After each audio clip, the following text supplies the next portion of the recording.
অনেকদিন পর চলে আসলাম একটি গ্রাফিক্স কার্ডের ভিডিও নিয়ে। আজকের ভিডিওতে থাকছে একটি স্পেশাল 8 জিবি গ্রাফিক্স কার্ড। এই কার্ডটি হচ্ছে এনভিডিয়া চিপসেটের একটি কার্ড, কোয়াড্রো M4000 DDR5 8 জিবি একটি গ্রাফিক্স কার্ড। এই কার্ডটার প্রাইস রাখতেছি আমরা অনলি 15,000 টাকা। কার্ডটা দিয়ে আপনারা যে কোনো ধরনের কাজ করতে পারবেন, video editing, rendering, 3D max, এই ধরনের কাজগুলো এই কার্ডটা দিয়ে অনায়াসে করতে পারবেন। ডিসপ্লে পোর্ট দুইটা, HDMI দেওয়া আছে দুইটা, এটাতে একটা পাখা দেওয়া আছে। এই কার্ডটি যদি কেউ নিতে চান, খুব দ্রুত স্ক্রিনে দেওয়া হোয়াটসঅ্যাপ নাম্বারে যোগাযোগ করলেই এই কার্ডটি আমাদের কাছ থেকে পারচেজ করতে পারবেন। অনেকদিন যাবত আপনারা হোয়াটসঅ্যাপে মেসেজ দিতেছেন যে গ্রাফিক্স কার্ড আসলে জানাবেন।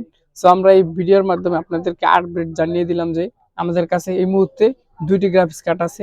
এইটি হচ্ছে কোয়াড্রো M4000 DDR5 8 জিবি এই গ্রাফিক্স কার্ডটি।